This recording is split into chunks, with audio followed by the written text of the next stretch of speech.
नमस्कार बंधुरा आमार चैनेले आमी आपनादेरके स्वागत जानाई। आशा करछि आपनारा भालो आछेन सुस्थ आछेन। आमादेर प्रतिदिनेर काजगुलोके जोदि किछुटा टिप्स मेने करा जाय ताहले देखबेन काजगुलो जतटा सहज हये जाय समयो किन्तु अनेकटाई बेঁচে যায়। आपनारा कि कखनो प्रेसार कुकारेर मধ্যে जल दिए देखेছেন कि होते आगे नेल काटारेर व्यवहार करबेन किसेर जोन्नो, खेजुरेर बीज छाड़िए नेबेन किभाबे, खूब सहजे गरम तावाते आपनारा सुतो देबेन किसेर जोन्नो, रान्ना बान्ना करार समय झाल बेशी हये गेले किभाबे सेटाके ठीक करे नेबेन, साबानेर खाली पैकेट फेले ना दिए कि काजे व्यवहार करबेन तेमनই কিছু ইউজফুল টিপস শেয়ার করব। চলুন দেখে নেওয়া যাক আজকের প্রথম টিপস। মাছ আমরা প্রত্যেকেই কিন্তু কম বেশি খেয়ে থাকি, তবে এমন কিছু মাছ হয়ে থাকে বিশেষ করে দেখবেন যেগুলো সামুদ্রিক মাছ থাকে সেগুলো যখনই আমরা ভাজতে যাই অনেক সময় এমনভাবে ফাটে গরম তেল আমাদের হাতের মধ্যে লেগে যায়। বিশেষ করে যারা নতুন রাঁধুনি হয়ে থাকে তাদের তো মাছ ভাজতে তখন অনেকটাই সমস্যার মধ্যে পড়তে হয়। তবে আপনারা যখনই মাছ ভাজবেন বিশেষ করে এই ধরনের মাছ বা সামুদ্রিক মাছ কিভাবে ভাজলে মাছটা খুব বেশি ফাটবেও না, গরম তেল আপনাদের হাতের মধ্যে ছিটেও আসবে না। আমি মাছটাকে পরিষ্কার জল দিয়ে ধোয়ার পর লবণ হলুদ দিয়ে খুব ভালোভাবে মাখিয়ে দিয়েছি। এইভাবে করে 5 মিনিট রেখে দেব। অন্যদিকে গ্যাসের মধ্যে একটা কড়াই গরম করতে বসিয়ে দিয়েছি। এর মধ্যে দিয়ে দিচ্ছি আমি বেশ কিছুটা পরিমাণের সরষের তেল। একটু বেশি পরিমাণেরই তেলের ব্যবহার করছি, কেন কি আমি এই মাছ ভাজার পর আরও অন্য মাছ কিন্তু এই তেলের মধ্যে ভাজবো।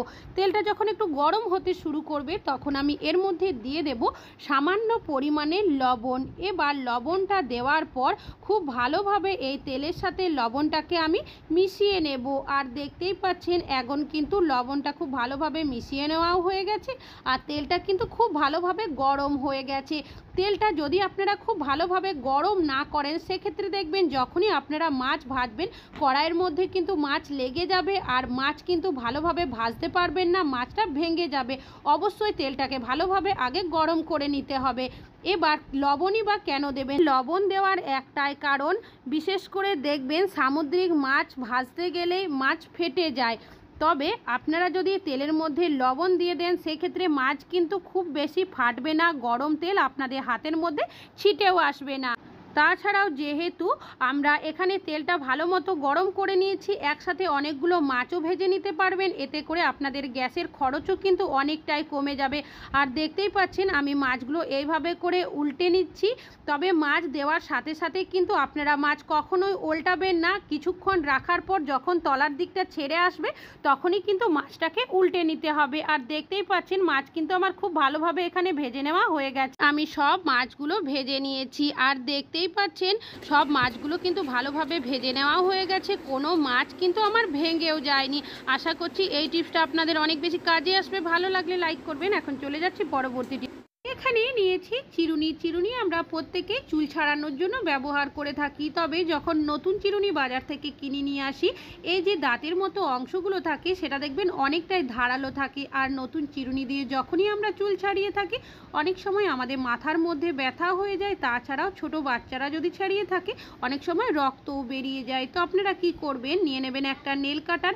নেল কাটারের মধ্যে দেখবেন একটা অমসৃণ জায়গা থাকে যেটাকে আমরা ফাইল বলে থাকি, সেটা দিয়ে যদি এইভাবে করে ঘষে নেন তাহলে দেখবেন চিরুনির মধ্যে যে একটা ধারালো ভাব থাকে সেটা কিন্তু অনেকটাই চলে যাবে। এইভাবে করেই আমি বাকি চিরুনিগুলো ঘষে দিচ্ছি। আশা করছি আপনাদের এই টিপসটি অনেক বেশি কাজে আসবে। ভালো লাগলে লাইক করবেন। এখন চলে যাচ্ছি পরবর্তী টিপসে। আমি এখানে নিয়েছি বেশ কিছুটা খেজুর। খেজুর আমরা অনেকেই কিন্তু খেতে পছন্দ করি, তাছাড়াও খেজুরের অনেক গুণও রয়েছে। তবে খেজুর যখনই আমরা বাচ্চা অথবা বয়স্কদের খেতে দিই খেজুরের বীজটাকে কিন্তু ছাড়িয়ে দিতে হয়, আর একটা একটা করে খেজুরের বীজ ছাড়াতে সময়ও অনেকটাই লাগে।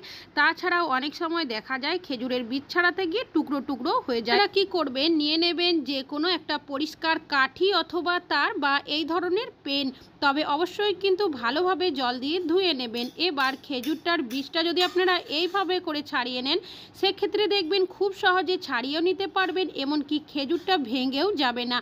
এইভাবে করেই আমি কিন্তু খেজুরের বিচিগুলো ছাড়িয়ে দিচ্ছি। আর এইভাবে কিন্তু আপনারা যদি বাচ্চাদেরকে খেতে দেন তারাও দেখবেন খুব খুশি মনে কিন্তু খেয়ে নেবে। আশা করছি আপনাদের এই টিপসটি অনেক বেশি কাজে আসবে। ভালো লাগলে লাইক করবেন। এখন চলে যাচ্ছি পরবর্তী টিপসে। আমি এখানে নিয়েছি বেশ কিছুটা সুতো। সুতো আমাদের প্রত্যেকেরই বাড়িতে কিন্তু কম বেশি আনা থাকে। আমরা ছোটোখাটো টুকটাক সেলাই করার জন্য প্রত্যেকেই কিন্তু বাড়িতে সুতোর রেখে দিই। তবে এখন যেহেতু বর্ষাকাল চলে এসছে, সুতোর মধ্যে দেখবেন অনেকটাই ময়েশ্চার চলে আসে, যার কারণে যখনই আমরা এই ধরনের সুতো দিয়ে সেলাই করতে যাই দেখা যায় সুতোটা কিন্তু খুব সহজেই ছিঁড়ে যায়। আর দেখতেই পাচ্ছেন এই সুতোটাকে কিন্তু আমি এইভাবে করে টেনেও দেখিয়ে দিচ্ছি কতটা সহজে এটা ছিঁড়ে যাচ্ছে। তো এই ধরনের যদি আপনাদের কোনো সমস্যা হয়ে থাকে সেক্ষেত্রে আপনারা কি করবেন, আমরা কম বেশি প্রত্যেকেই করে থাকি। রুটি করার পর তাওয়াটা বেশ অনেকক্ষণই গরম থাকে, তবে যদি গরম না থেকে থাকে তাওয়াটা সেক্ষেত্রে আপনারা একটু গরম করে নেবেন, তার মধ্যে এই সুতোগুলো দিয়ে কিছুক্ষণ এইভাবে করে নাড়াচাড়া করে নেবেন। এইভাবে করে নাড়াচাড়া করলেই দেখবেন সুতোর মধ্যে যে একটা ময়েশ্চার চলে আসে বর্ষার সময় সেটা কিন্তু চলে যাবে, আর যে সুতো আমাদের খুব সহজে ছিঁড়ে যেত সেটা কিন্তু আর খুব সহজেই ছিঁড়ে যাবে না। আমি এখান থেকে একটা সুতো নিয়ে আপনাদেরকে টেনেও দেখিয়ে দিচ্ছি যে কতটা মজবুত হয়ে গেছে এখন। আর দেখতেই পাচ্ছেন এই সুতোটাই কিন্তু আগে আপনাদেরকে ছিঁড়েও দেখিয়েছিলাম, আর এখন কিন্তু কোনোভাবেই ছেঁড়া যাচ্ছে না। আশা করছি এই টিপসটা আপনাদের অনেক বেশি কাজে আসবে। ভালো লাগলে লাইক করবেন। এখন চলে যাচ্ছি পরবর্তী টিপসে। একটা পাত্র, এর মধ্যে নিয়েছি বেশ কিছুটা পরিমাণে নর্মাল জল, আর নিয়েছি এখানে কোলগেট। একবার ব্যবহার করার মতো কোলগেট আমি এখানে দিয়ে দিচ্ছি। আপনারা যে কোনো সাদা ধরনের টুথপেস্ট এখানে ব্যবহার করতে পারেন। এবার জলের সাথে খুব ভালোভাবে কোলগেটটাকে আমি মিশিয়ে নেব। আর দেখতেই পাচ্ছেন খুব ভালোভাবে কিন্তু মিশিয়ে নেওয়া হয়ে গেছে। এখানে আমি নিয়েছি সামান্য পরিমাণের লবণ, লবণটাকে এর মধ্যে দিয়ে একটু মিশিয়ে নিচ্ছি। আর নিয়েছি এখানে আমি উজালা, আপনারা উজালার পরিবর্তে এখানে বুলুরও ব্যবহার করতে পারেন। এবার খুব ভালোভাবে এটাকেও মিশিয়ে নেব। আর দেখতেই পাচ্ছেন খুব ভালোভাবে কিন্তু এটাকে মিশিয়ে নিয়েছি। এবার এই মিশ্রণটা আপনারা কি কাজে ব্যবহার করবেন চলুন দেখে নেওয়া যাক। আমাদের প্রত্যেকেরই বাড়িতে কিন্তু কম বেশি সাদা জামা কাপড় থাকেই, সেটা স্কুল ড্রেস হোক, টি শার্ট হোক কি শার্ট কুর্তি যে কোনো জিনিস। তবে সাদা জামা কাপড় কিছুদিন ব্যবহার করলেই দেখবেন একটা হলদে ভাব চলে আসে, যার কারণে আমরা কিন্তু বুলু বা উজালার ব্যবহার করি। তবে বুলু বা উজালা দেওয়ার সময় অনেকেরই দেখা যায় সেই জামা কাপড়ের মধ্যে একটা উজালার ছোপ দাগ পড়ে যায়, যেটা দেখতেও অনেকটাই বাজে লাগে। তো এইভাবে করে আপনারা একটা মিশ্রণ বানিয়ে নেবেন, তারপর 5 মিনিট এই মিশ্রণের মধ্যে ডুবিয়ে রেখে দেবেন। যেহেতু এখানে আমি উজালার সাথে লবণের ব্যবহার করেছি, যার কারণে জামা কাপড়ের মধ্যে কোনো উজালার ছোপ দাগ পড়বে না। আর কোলগেট দেওয়ার কারণে আমাদের সাদা জামা কাপড়ের মধ্যে যে একটা হলদে ভাব চলে আসে সেটা কিন্তু অনেকটাই চলে যাবে। আমি এই মিশ্রণের মধ্যে 10 মিনিট এই শার্টটাকে ডুবিয়ে রেখেছিলাম। এখন এই শার্টটা খুলেও আপনাদেরকে দেখিয়ে দিচ্ছি যে এই শার্টের মধ্যে কোনো উজালার ছোপ দাগ পড়েছে কি পড়েনি। তাছাড়াও আপনারা এইভাবে যদি মিশ্রণ বানিয়ে নেন সাদা জামা কাপড়ের হলদে ভাবও কিন্তু চলে যাবে। আশা করছি এই টিপসটাও আপনাদের অনেক বেশি কাজে আসবে। ভালো লাগলে লাইক করবেন। এখন চলে যাচ্ছি পরবর্তী টিপস। আমি এখানে নিয়েছি বেশ কিছুটা দুধ আমাদের কম বেশি কিন্তু অনেকেরই বাড়িতে নিয়ে আসা হয়। তবে অনেক সময় দেখবেন কোনো কারণে যদি আমরা কোথাও বেশ কিছুদিনের জন্য বাইরে চলে যাই, সেক্ষেত্রে এই দুধটা যদি আমরা ফ্রিজেও রাখি না কেন, ফিরে এসে দেখা যায় দুধটা যখনই আমরা গরম করতে যাই দুধ কিন্তু কেটে যায়। আপনারা যখনই কোথাও বাইরে যাবেন আর যদি দুধটা আপনারা রেখে যান, কিভাবে রাখলে 7 থেকে 8 দিন আপনাদের দুধ ভালো থাকবে, কোনোভাবেই কেটে যাবে না। তো আমি এখানে নিয়েছি বেশ কিছুটা পরিমাণের মধু। এখানে আমার 500 গ্রাম দুধ রয়েছে, তার মাপ করেই কিন্তু হাফ চামচের থেকে সামান্য কম আমি মধু এখানে নিয়েছি। এবার এই মধুটাকে দুধের মধ্যে দিয়ে খুব ভালোভাবে আমি মিশিয়ে নেব। আপনাদের দুধের পরিমাপ অনুযায়ী কিন্তু এখানে মধুটাকে মেশাতে হবে। আর যদি মধু না থেকে থাকে সেক্ষেত্রে এর পরিবর্তে আপনারা কিন্তু সামান্য পরিমাণে চিনির ব্যবহার করতে পারেন। এবার যদি আপনারা এই দুধ ফ্রিজে রাখেন দেখবেন 7 থেকে 8 দিন কিন্তু ভালো থাকবে। যখনই ফিরে আসবেন কেটে কিন্তু যাবে না। কিন্তু কম বেশি বানিয়ে থাকি। রুটি করার পর তাওয়াটাকে কিন্তু প্রত্যেকেই খুব ভালোভাবে ধুয়ে পরিষ্কার করে রেখে দিই কিচেনের সাইড করে। তবে রাত্রেবেলা দেখবেন এই তাওয়ার মধ্যে কিন্তু টিকটিকি, তেলাপোকা, আরশোলা যে কোনো জিনিস কিন্তু ঘুরে বেড়ায় বা মুখ দিয়ে দেয়। পরবর্তী দিন সকালে কিন্তু আমরা কেউই আর রুটি করার তাওয়াটাকে খুব ভালোভাবে ধুই না, ধুলেও নর্মাল জল দিয়ে ধুয়ে আমরা কিন্তু রুটি করতে বসিয়ে দিই। তবে আমরা যদি এইভাবে করে তাওয়াটা ব্যবহার করি সেক্ষেত্রে আমাদের শরীর অসুস্থ হয়ে যাওয়ারও সম্ভাবনা অনেকটাই থাকে।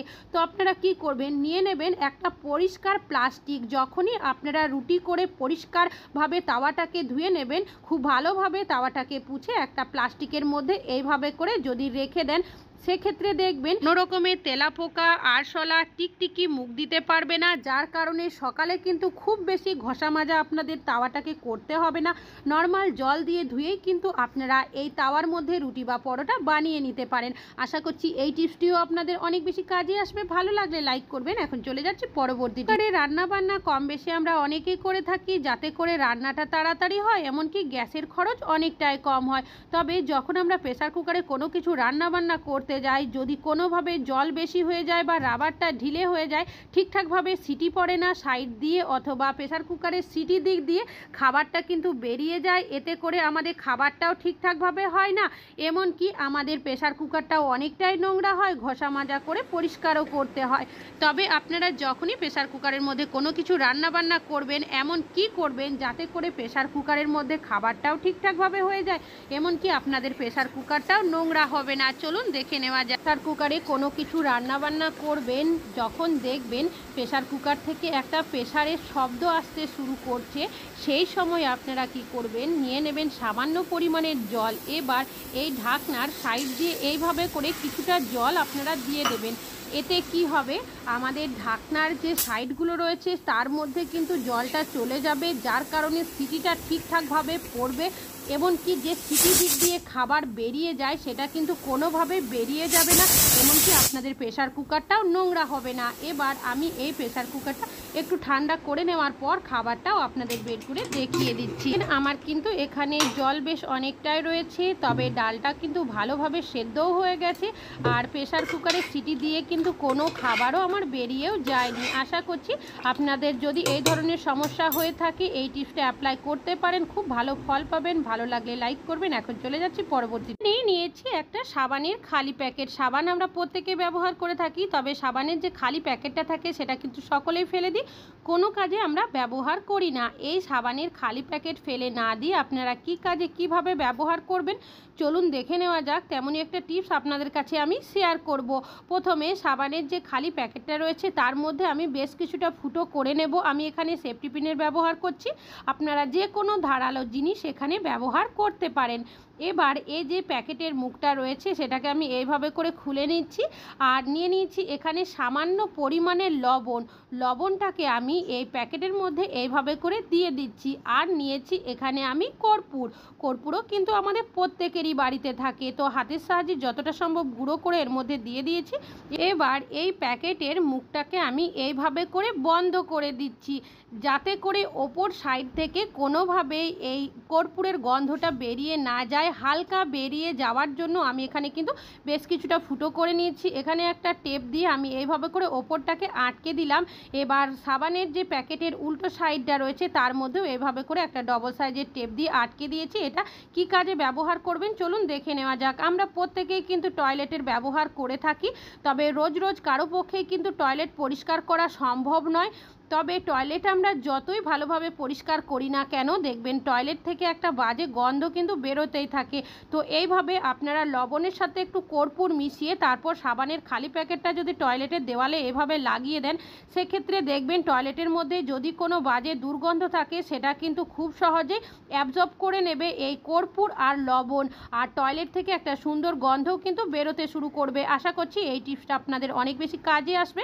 ভালো লাগলে লাইক করবেন। এখন চলে যাচ্ছি পরবর্তী টিপস। যখন কোনো কিছু রান্না বান্না করে থাকি, সেটা মাছ, ডিম, সবজি, যে কোনো কিছু, কোনো কারণে যদি সেই রান্নাতে আমরা ঝাল একটু বেশি দিয়ে দিই বা ভুল করেই যদি বেশি দেওয়া হয়ে যায়, সেক্ষেত্রে দেখবেন যাদের বাড়িতে ছোট বাচ্চারা থাকে সেই রান্না করা খাবারটা কিন্তু একদমই খেতে পারে না। তো এই ধরনের সমস্যা হলে আপনারা কি করবেন, দিয়ে দেবেন সামান্য পরিমাণের চিনি। নিয়ে নিয়েছি এখানে লেবু, এখান থেকে সামান্য পরিমাণের লেবুর রস আমি দিয়ে দিচ্ছি। আপনাদের কাছে লেবু না থাকলে এখানে টমেটো কুচিরও ব্যবহার করতে পারেন।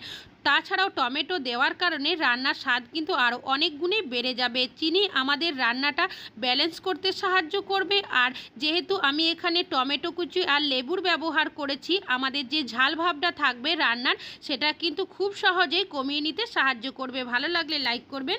আবার চলে আসবো আরও নতুন নতুন টিপসের ভিডিও নিয়ে। ততক্ষণের জন্য ভালো থাকবেন, সুস্থ থাকবেন।